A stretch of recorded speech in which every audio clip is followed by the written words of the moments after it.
Senhor deputado Ranieri Mazzilli, Vossa Excelência está sendo impedido de expor a linha geral de seu discurso pelas sucessivas homenagens que está recebendo. Essas homenagens, deputado Ranieri Mazzilli, são mais do que homenagem, são uma consagração. É um desfile contínuo de parlamentares, representando as mais diversas correntes, a exprimir a sua admiração, o seu apreço pelo homem que durante longos anos aqui atuou não apenas como parlamentar, mas como chefe desta casa. Eu assisti, deputado Mazzilli, à sua atuação como presidente da Câmara, sempre elegante, discreta, enérgica e ao mesmo tempo diplomática, conquistando não apenas o respeito, mas a estima de seus pares. Eu tive a oportunidade de assistir à sua atuação no exterior, fazendo parte de uma conferência internacional, e vi como Vossa Excelência se portou, honrando o Brasil, não só apenas pelos seus superiores critérios, mas pela sua linha de elegância e distinção. Mas eu quero aqui, neste momento, em que trago também a minha contribuição à consagração magnífica que Vossa Excelência está recebendo, dar meu testemunho da talvez mais importante quadra de vossa vida de homem público. Recordo-me bem da crise a que se referiu o deputado Amara Peixoto no seu aparte. Fazia eu parte da comissão mista do Senado e da Câmara para resolver o gravíssimo problema que se punha diante de nossos olhos, diante do veto dos 3 ministros militares à posse do vice-presidente da República. Lembro-me bem das noites tumultuosas neste plenário, das opiniões que se contrabatiam e se contrastavam. Lembro-me bem das aflições de espírito que dominavam todos. Lembro-me de que Vossa Excelência muitas vezes nos chamou, e a mim inclusive, ao Palácio Planalto, onde Vossa Excelência exercia as funções de presidente da República. Ah, como eram dramáticas aquelas madrugadas! De uma me lembro, depois que o Congresso havia resolvido o problema em termos democráticos para solucionar a grave crise, eis que novas ameaças impendiam sobre a cabeça do regime, sobre a ordem pública da nação. No sul, trovejavam os sinais evidentes de uma guerra civil. Na guarnição militar de São Paulo, tinha eu notícia de que os comandos não receberiam ordens dos 3 ministros militares. O Partido Comunista agitava-se em todo o país para tirar o melhor partido da situação grave que se apresentava à nação. Toda a nação estava perplexa, angustiada. Lembro-me bem, Vossa Excelência na presidência da República soube conduzir tudo com rara proficiência, com alto patriotismo, com isenção de ânimo, com correção perfeita, e pôde finalmente conseguir, com a colaboração de todos, restituir ao Brasil a paz de que precisava, a ordem de que necessitava. Eu me lembro daquelas madrugadas. Certa vez saímos de lá ao romper do dia, quando já nomeada estava uma comissão para apanhar o primeiro avião e ir buscar o vice-presidente da República para tomar posse. Aquela madrugada foi extremamente de nervosismo, de grande tensão de espíritos e de nervos, mas eu vi Vossa Excelência absolutamente calmo, tranquilo, seguro, dirigindo os acontecimentos com aquele patriotismo e grandeza de alma que são as qualidades fundamentais de Vossa Excelência. Eu repetirei aqui, como disse o poeta Walt Whitman, num poema em que descreve uma tragédia marítima: após mostrar toda a aflição dos passageiros, toda a angústia da tripulação, tudo o que se passava com os vagalhões altos que vinham bater e quebrar-se na quilha da nau perdida. Termina ele o poema dizendo que havia um homem que viu tudo e diz: eu vi, eu era aquele homem. Presidente Ranieri Mazzilli, como Walt Whitman, poderei dizer também, diante daquela crise a que assisti e da grandeza com que Vossa Excelência se manifestou perante a nação, eu vi, eu era aquele homem.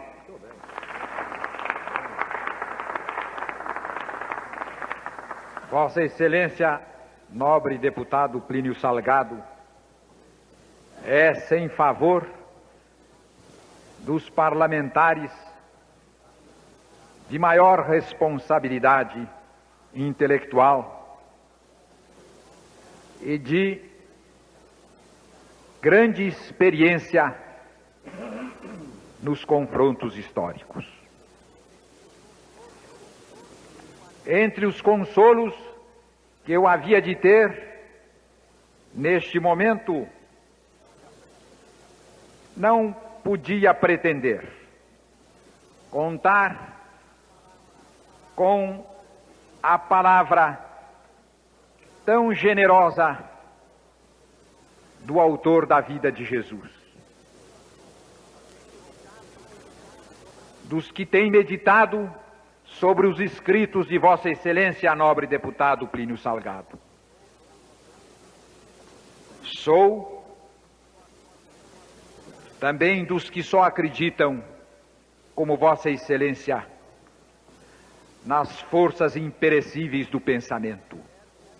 E só me vergo à autoridade desta hierarquia que não perece, que é a hierarquia do talento.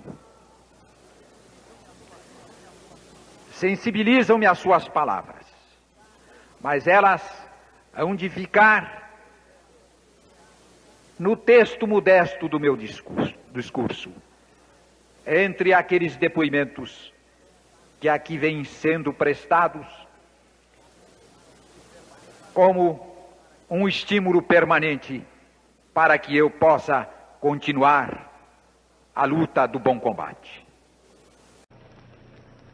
Senhor Presidente, senhores deputados, senhores senadores, Alteza Imperial, a visita com que honra nossa pátria o príncipe herdeiro do Japão enche de júbilo o povo brasileiro. E esse regozijo vem refletir-se no Congresso, que neste momento se engalana e abre suas portas festivamente para receber Sua Alteza Imperial. Nas manifestações de contentamento e nas homenagens tributadas ao ilustre príncipe do Império Nipônico, perceberá Sua Alteza, como percebemos nós, os sentimentos de amizade que unem dois povos, geograficamente colocados nos extremos opostos do globo terrestre, na misteriosa missão de montar guarda em vigília ao sol vivificante.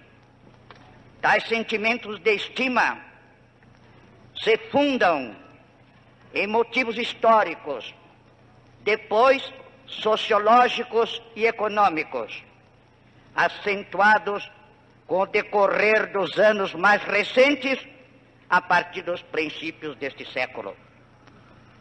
Nosso primeiro contato efetivou-se no século XVI, quando aquele outro nobre povo, de caráter e temperamento ecumênicos, o povo português, levou ao mesmo tempo as suas caravelas evangelizadoras ao Império do Sol Nascente e ao país do Cruzeiro do Sul. Assim, enquanto Francisco Xavier transmitia aos japoneses a mensagem de amor e de confraternização das raças iluminadas pela luz do Espírito, seus irmãos em fé, Anchieta e Nóbrega, traziam às populações primitivas do Brasil o anúncio do mundo em que os homens se compreendessem e procurassem a felicidade na troca de benefícios e nos comuns objetivos de paz. Essa tradição histórica processou-se e desenvolveu-se no curso dos séculos, sem que o percebêssemos, isolados e distantes como éramos, de tal maneira, porém, que dir-se-ia um preparativo de 400 anos para que um dia nos encontrássemos, superando longitudes e latitudes, e pudéssemos, japoneses e brasileiros, abraçar-nos e caminhar juntos, objetivando pelo trabalho o ideal da realização inspirada no desejo de uma cooperação fraterna cada vez maior. Tudo nos conduzia para isso. Mas no concernente ao campo das atividades econômicas e políticas, o século XIX, sobretudo as suas últimas décadas, o que nos apresenta impressionante coincidência histórica de acontecimentos revolucionários ocorrentes em singular paralelismo no Japão e no Brasil.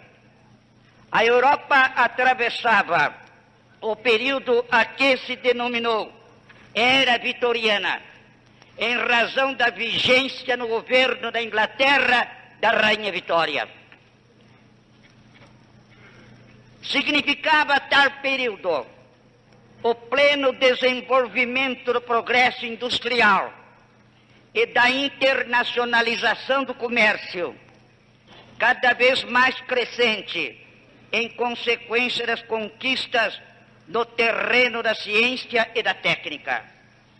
Todos os governos, tendo à frente lúcidos estadistas, empenhavam-se no afã de incrementar o desenvolvimento da economia de seus respectivos países. Em 1867, realizou-se em Paris a grande exposição das indústrias do século XIX. Compareceram 42 mil expositores das nações mais prósperas do mundo.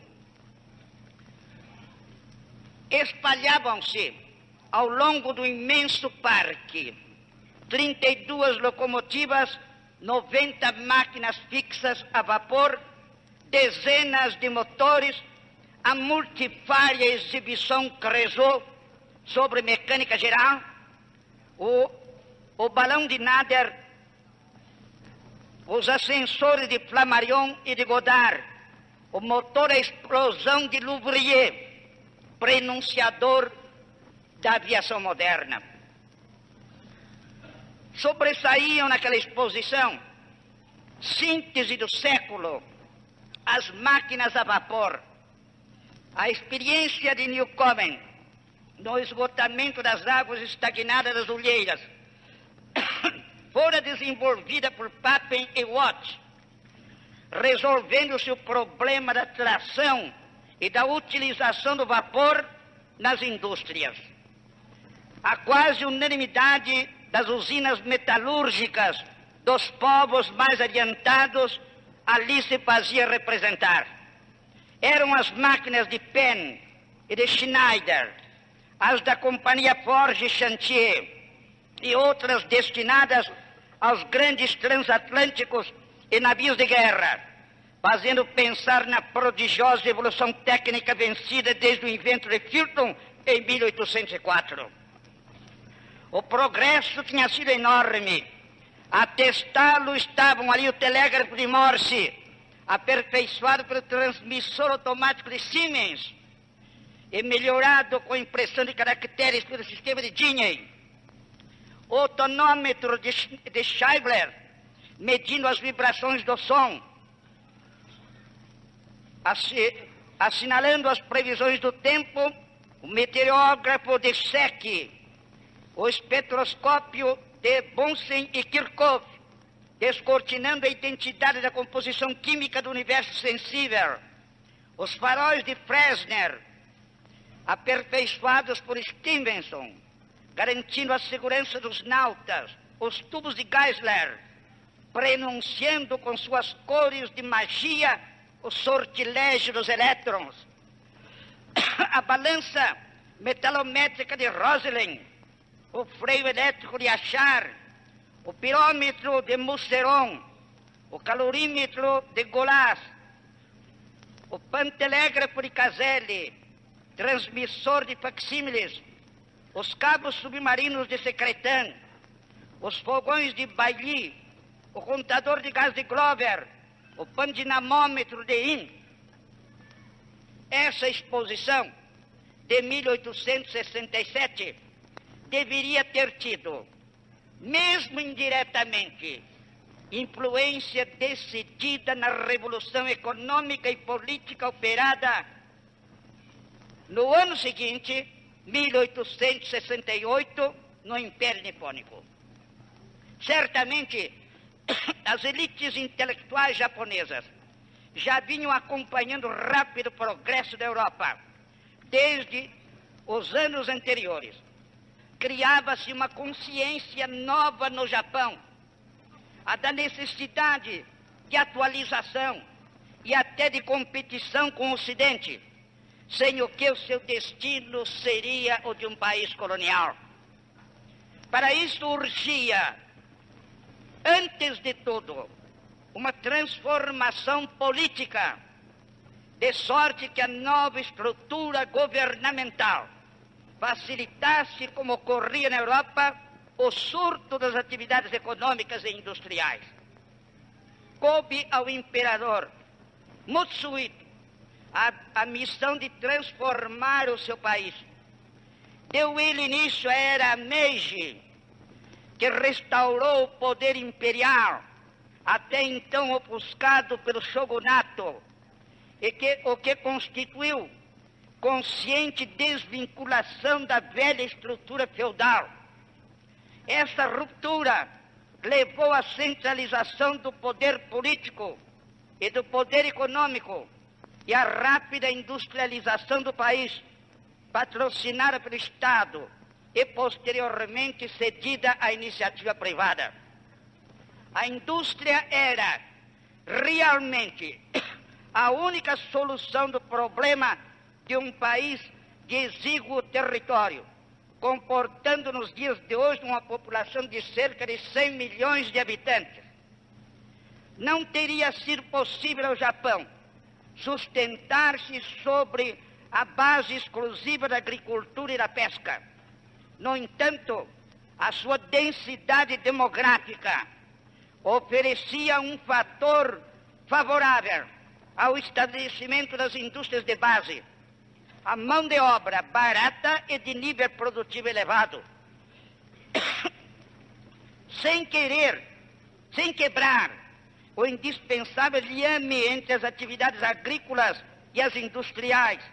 O Japão reduziu desde a Revolução Meiji até o presente a população rural, que era de 80% do índice populacional do Império, a 50% nos fins do século passado, percentual que hoje é de apenas 1/3 do número de habitantes do país. Foi isto possível pela modernização dos processos da agricultura, que passou a ocupar menos homens e a produzir muito mais.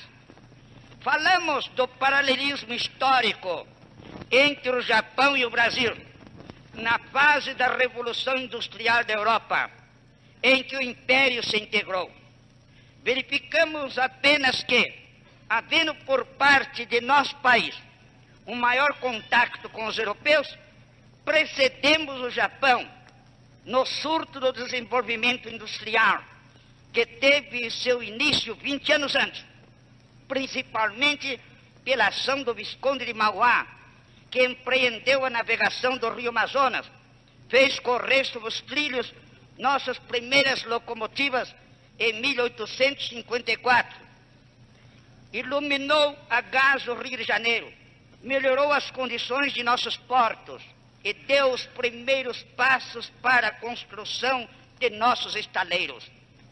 Mas, no curso da segunda metade do século XIX, embora mais lentamente, o ritmo da Revolução Industrial brasileira acompanha a acelerada Revolução Industrial japonesa.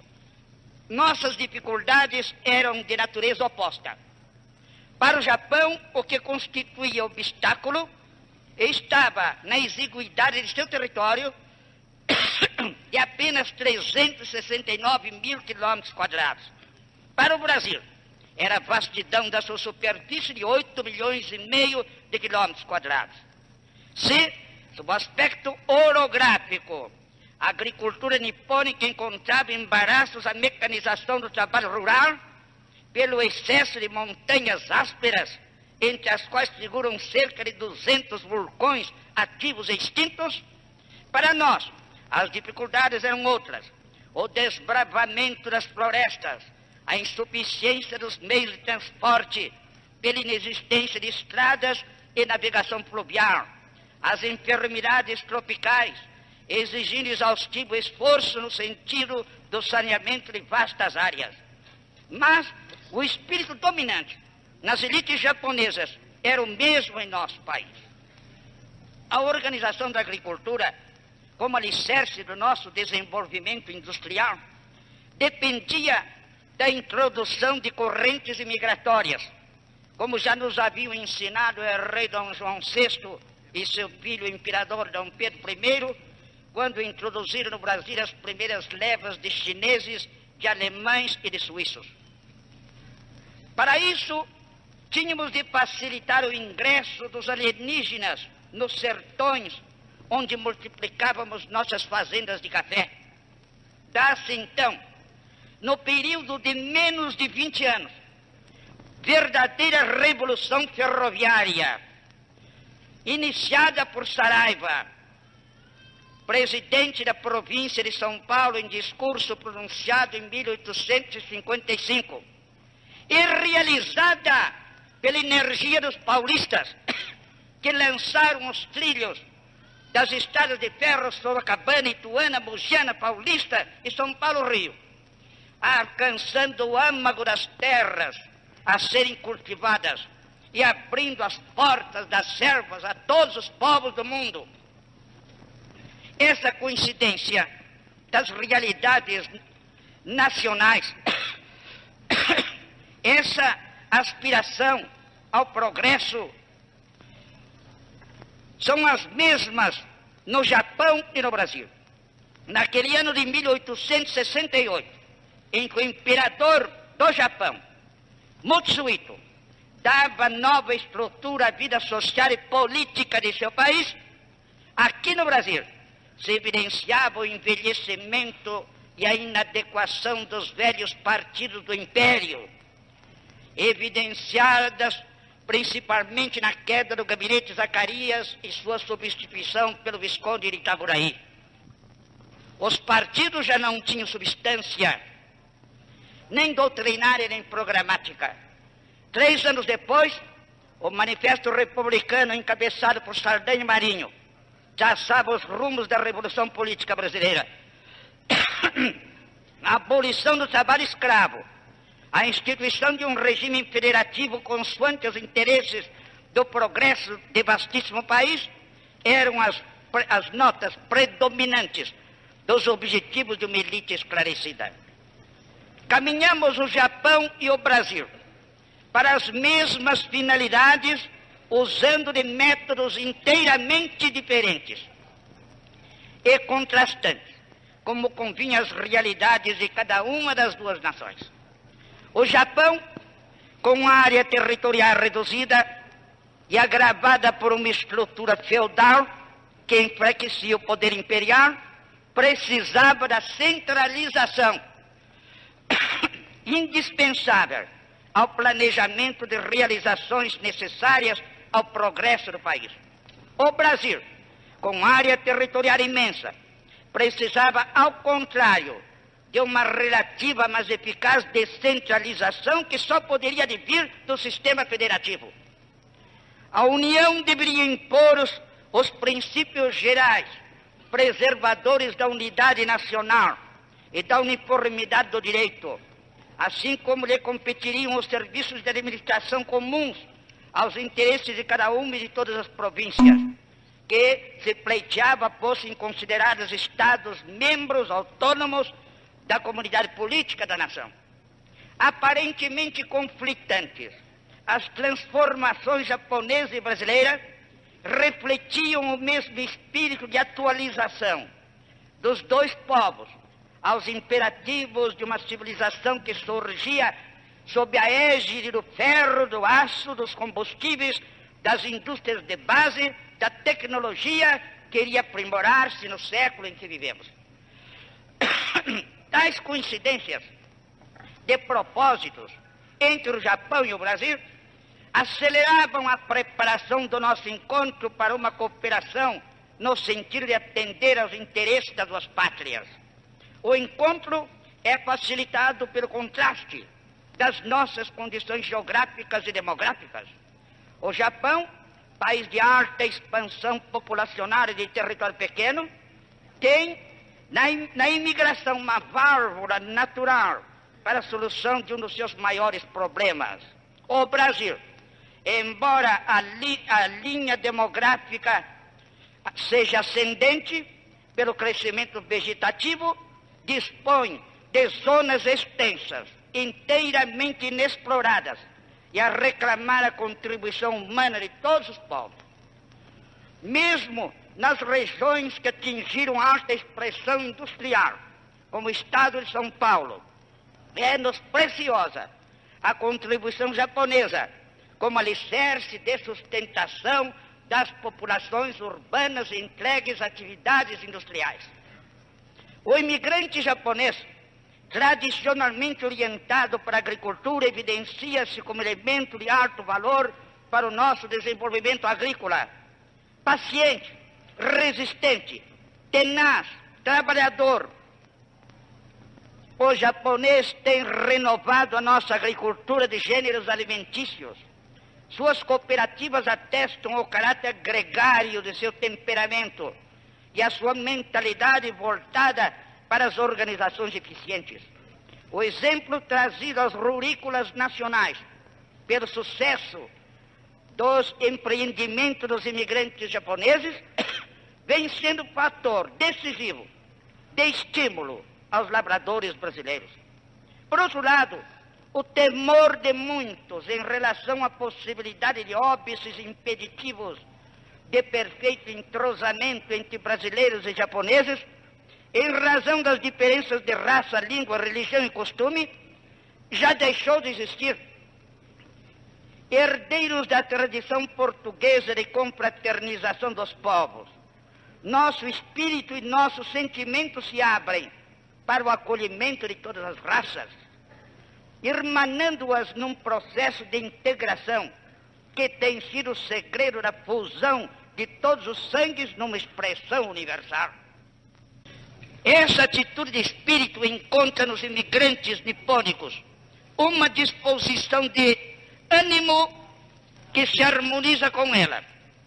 Nós, talvez, encontremos razões ocultas no substratum racial, procedentes de milênios, que nos identificam de certa forma com as raças oriundas dos arquipélagos do extremo oriental e da Ásia e dos grupos malaios.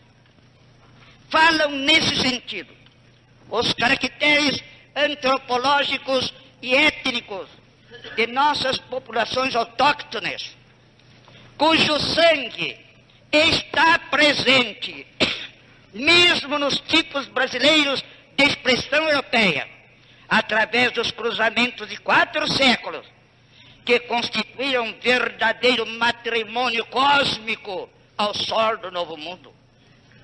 O que significa hoje, em São Paulo ou no Paraná, confirma nossa hipótese.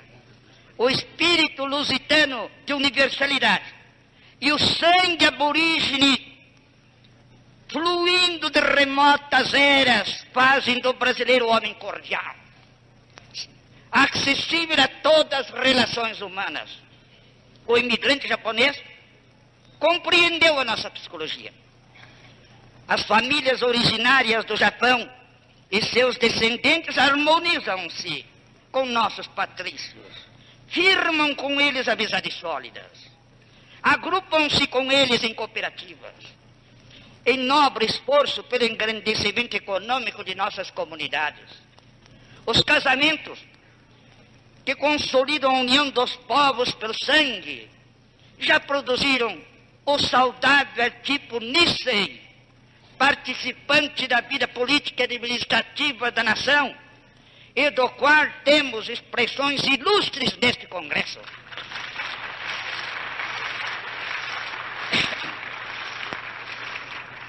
A história da imigração japonesa no Brasil pode ser dividida em 5 períodos.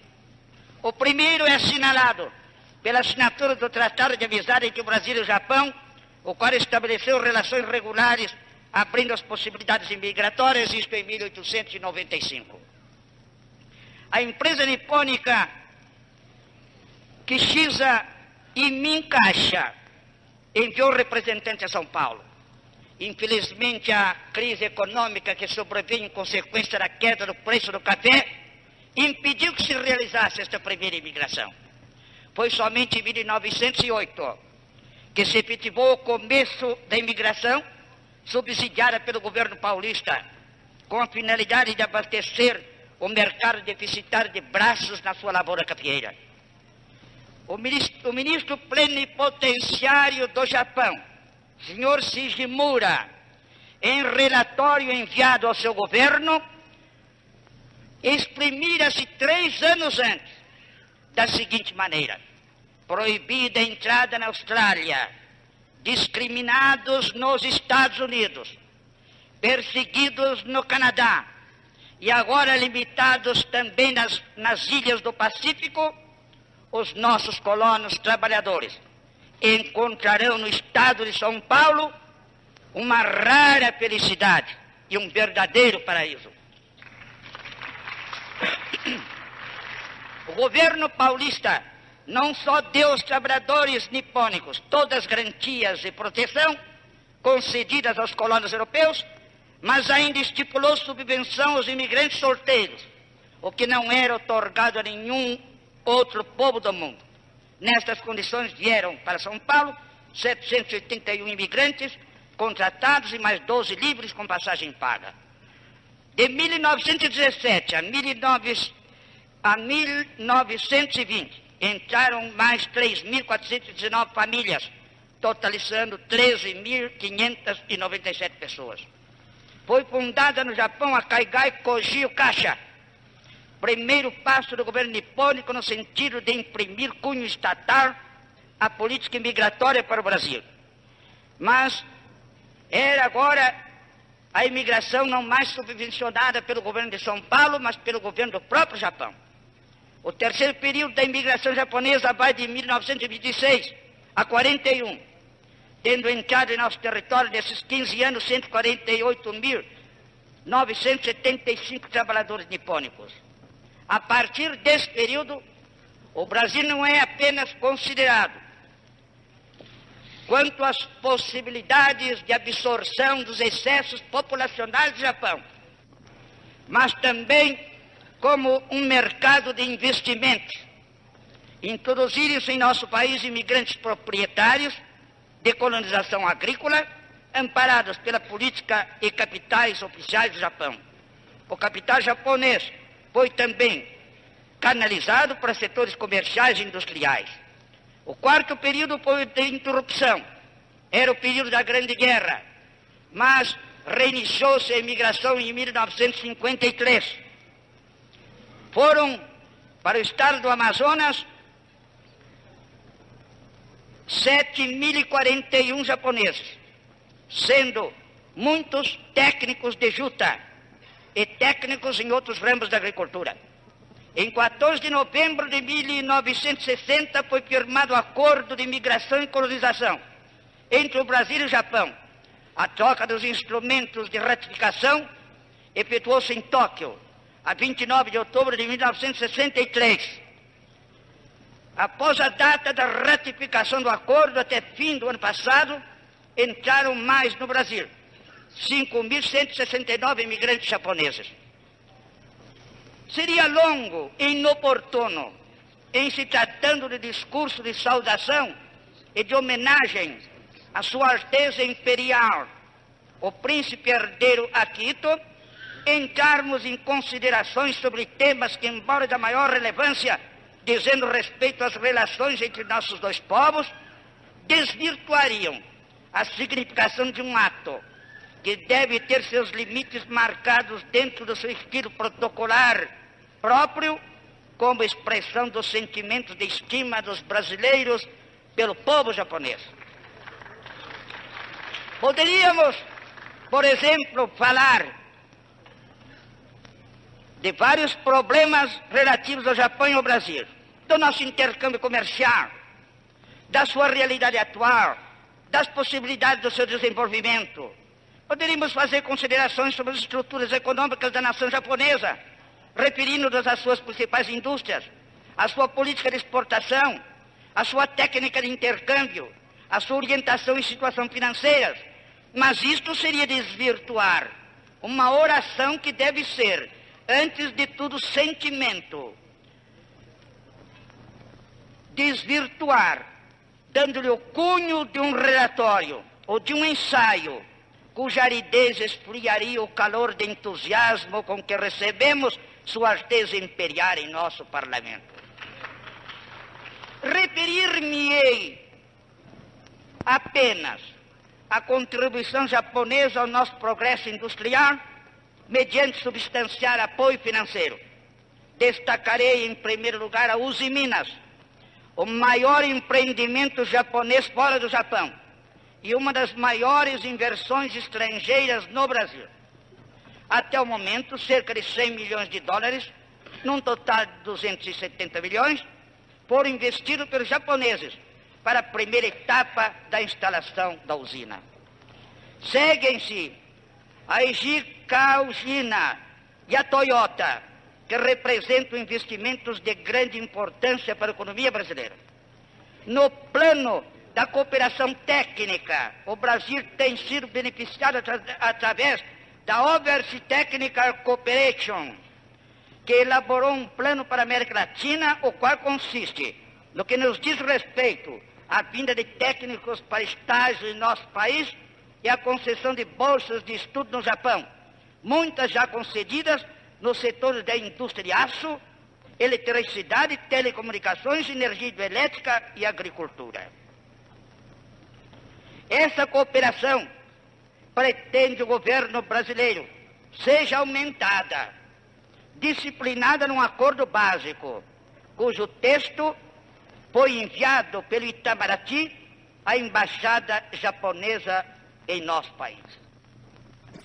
A visita de Sua Alteza, o Príncipe Herdeiro Akihito, que é enriquecida pela presença de sua augusta esposa, Sua Alteza Imperial, a Princesa Michiko, certamente abrirá um novo período para a imigração japonesa em nosso país e para os investimentos japoneses. O povo brasileiro conhece as personalidades dos augustos visitantes. Sabe que o príncipe herdeiro conta 35 anos de idade, que se diplomou no ginásio Gakushuin em 52, cursou a universidade até 56, conhece o mundo ocidental, pois viajou durante 6 meses em 14 países da Europa e da América do Norte, e que agora vem conhecer a América do Sul. Sabe que Sua Alteza Imperial, em 1959, contraiu núpcias com a senhorita Michiko Shoda, que representa no Japão moderno uma luz dos novos tempos de democratização da sociedade japonesa. Sua Alteza Princesa Michiko diplomou-se com honra na Universidade Feminina do Sagrado Coração. Dedica-se ao estudo das línguas estrangeiras, da história, da música clássica ocidental e da literatura. O casar imperial é, sobretudo, o símbolo do Japão renovado e representa para seu povo as esperanças de um futuro promissor. Alteza Imperial, sois a continuidade de elos históricos que o destino assinalou, irresistíveis vitórias e tragédias dolorosas. Vosso bisavô, o Mikado Mutsuhito, extinguiu o sistema feudal que enfraquecia e desagregava as forças da nacionalidade, dando um passo decisivo para a implantação da democracia, mobilizando todas as energias nacionais para operar no curto espaço de 30 anos o que outros povos tinham conseguido em séculos. Glorificou-se destarte como criador de uma potência econômica e militar que entrou no cenário da história em igualdade de condições com as mais fortes nações do mundo. Teve ainda a visão lúcida da política exterior, preocupando-se com o equilíbrio asiático, tal como na Europa um século antes Metternich, Talleyrand e Canning se preocuparam com a segurança do Ocidente em face das ambições de expansão territorial da Rússia czarista. Os dois perigos que ameaçam o mundo moderno sob a forma de um imperialismo aparentemente ideológico foram vistos por aquele antepassado de Vossa Alteza Imperial, que em 1903 já havia preparado a nação japonesa para desempenhar um papel histórico da maior relevância para a Ásia e todas as nações. Tratava-se da dominação da Coreia pela China e da Rússia na Manchúria, mediante o controle da estrada de ferro daquela região, como fundamento estratégico para uma futura avançada eslava no Extremo Oriente. Do mesmo modo como em 1815, o Congresso de Viena estabeleceu como firmes muralhas militares os impérios austro-húngaro e otomano e restaurou o poder da Prússia, o vosso avô tratou de fazer do Japão o baluarte mantenedor do equilíbrio político nos mares e nos pontos então vulneráveis do continente. Assim, podemos interpretar o sentido da guerra contra o Império Czarista, iniciada em Porto Arthur pela já poderosa esquadra japonesa e que prosseguiu em espetaculares batalhas na terra e no mar, cobrindo de glória os heróis nipônicos até a vitória final pela rendição de Mukden. O mediador da paz foi o presidente dos Estados Unidos, Theodore Roosevelt, que se hoje vivesse, lamentaria os erros de seus sucessores, que não compreenderam a necessidade imperativa do equilíbrio asiático, tanto como a do equilíbrio europeu, o que teve como consequência o sacrifício norte-americano nas guerras da Coreia e do Vietnã, para salvar o que ainda resta de possibilidade de manutenção da democracia e da liberdade. Vosso avô, o imperador Taisho, continuou a sábia política interna e externa de Meiji. Pelo seu falecimento subiu ao trono vosso pai, o imperador Hirohito. Foi marcado pelo destino para assistir à maior tragédia vivida por um povo em toda a história da humanidade. Como, entretanto, o valor dos homens se revela mais na diversidade do que no êxito, o imperador Hirohito soube encarar com a serenidade dos grandes e altos exemplares da espécie humana as desgraças consequentes de circunstâncias históricas irremovíveis. Com a força de ânimo herdada de seus maiores, enfrentou o infortúnio e, de certa forma, operou em seu país uma revolução semelhante àquela de seu bisavô. O Japão, como a fênix da fábula, ressurgiu de suas próprias cinzas, aprimorou o sistema democrático já anteriormente vigente na monarquia constitucional, reagrupou as energias da nação, recuperou o que era possível, mobilizou todo o seu povo e retomou a linha do fortalecimento econômico e do progresso industrial do país. A economia japonesa registrou o mais elevado índice de crescimento no mundo após a Segunda Guerra Mundial. A média anual desse crescimento nos anos de 51 a 60 foi de 9,9%, superior à da Alemanha Ocidental, 7,6%, superior à dos Estados Unidos da América, 3,35%, pela Inglaterra, 2,75%. Foi o milagre do século, cobrindo de glória uma pátria e o seu chefe de Estado. Decorre daí a responsabilidade de Vossa Alteza Imperial, como continuador da obra ininterrupta de seus antepassados. Tudo indica, pelas virtudes que exornam a personalidade de Vossa Alteza, que o Japão e o mundo, sobretudo a democracia, as liberdades e direitos do mundo, terão no augusto príncipe Akito um apóstolo e seguro defensor.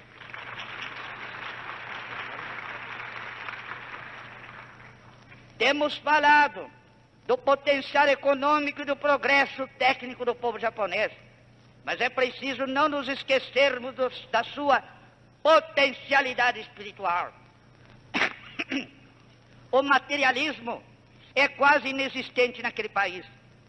A religião autóctone é o shintoísmo, com 19 milhões de fiéis. O budismo, introduzido no Japão nos fins do século VI, conta 56 milhões de adeptos. O cristianismo conta hoje 670 mil crentes, dos quais 309 mil católicos. Dentre as chamadas novas religiões, destacam-se o Soka Gakkai, com 3 milhões de fiéis, Ryukai, com igual número, havendo ainda o Shiku no Ie, com 400 mil adeptos. Esse fundo religioso constitui firme garantia contra o materialismo e o ateísmo e revela no seu culto e na sua mística as aspirações transcendentes do povo.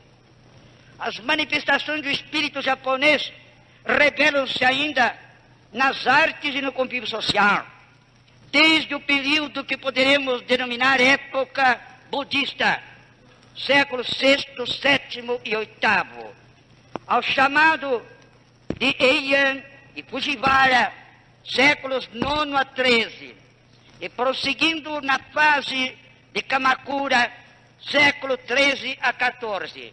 A sensibilidade estética japonesa veio apurando-se através das obras de arquitetura, de cerâmica, de escultura e de pintura, até atingir na contemporaneidade da Renascença Europeia os primores da escola de Kano, fundada por Madame Nobu, que criou uma pleiade de pintores famosos.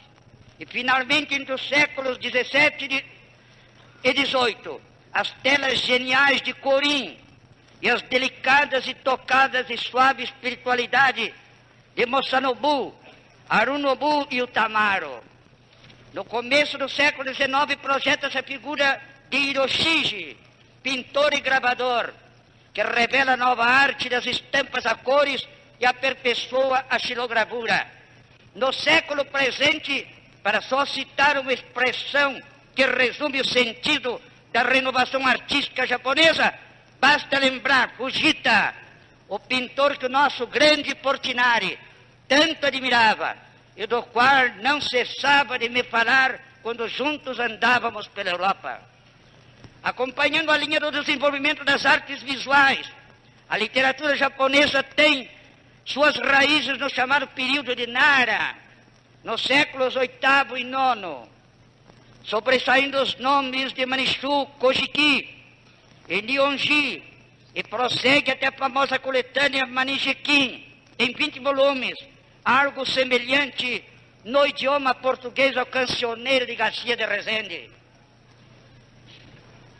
No curso do desenvolvimento literário, seria longo citar os nomes ilustres, todos eles, mas ocorrem-nos os de Yasumaru, Kakinomoto e Itomara, nos tempos mais recentes, partindo do século XVIII e abrangendo o romantismo e o naturalismo, e, por fim, a modernidade nossa contemporânea, citaremos na poesia os nomes de Okiai e Nalborne, os de Arivara Naira e Fujiwara Indinari, e particularmente os de Masaoka Ishiki.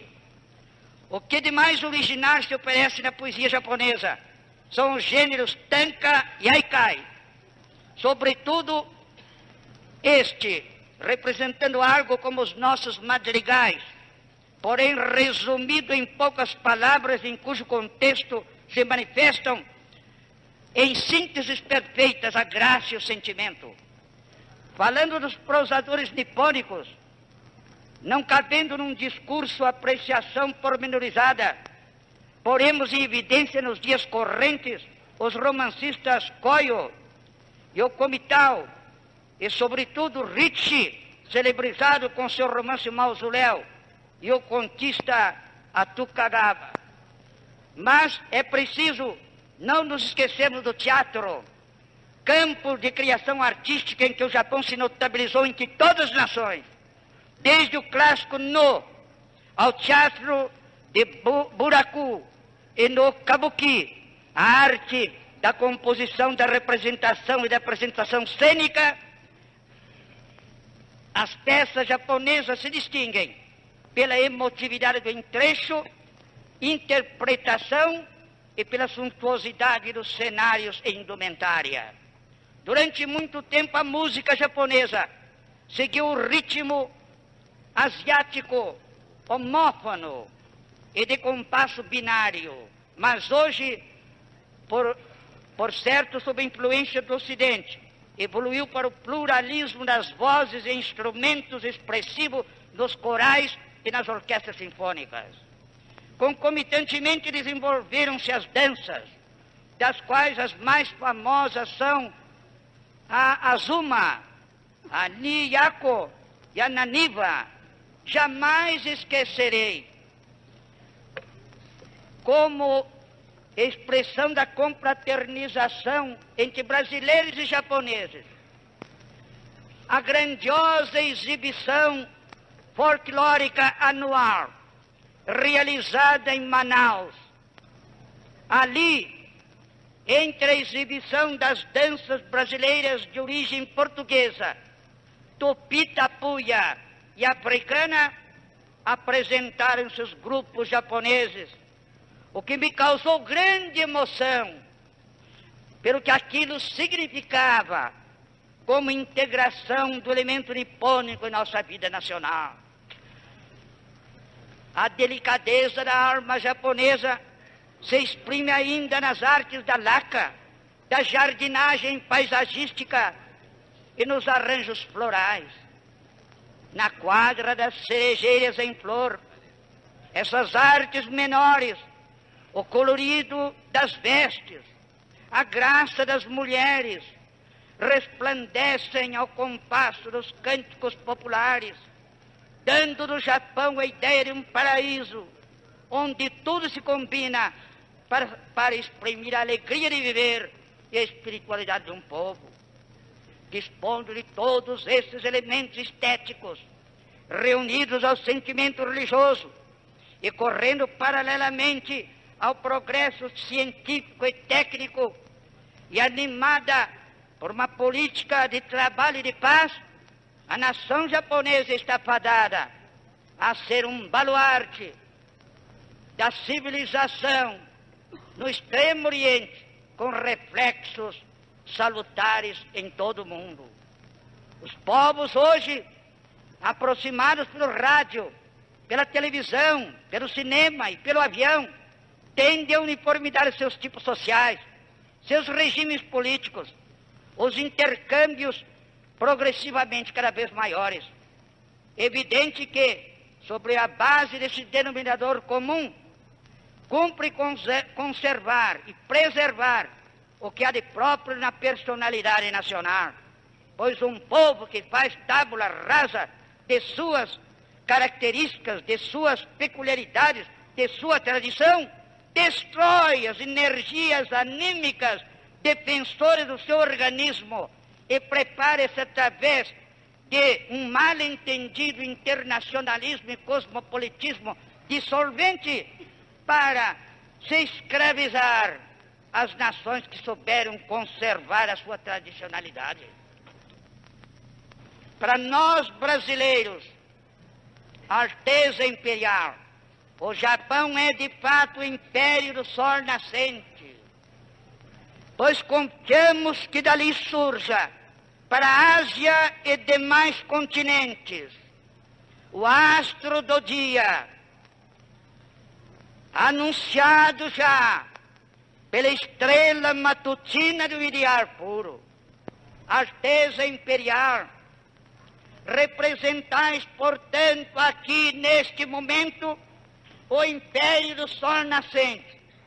Nós representamos o último ocidente. Quando o sol desaparece no nosso horizonte, surge no vosso. Ao nascer, traz-nos a vossa mensagem.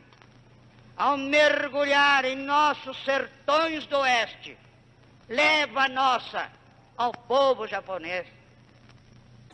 Mensagens de solidariedade humana, de confraternização das raças, de paz aos homens de boa vontade. Quando estiverdes em vosso país, ao verdes o sol nascer, lembrai-vos de nós e dizei, ele veio do Brasil.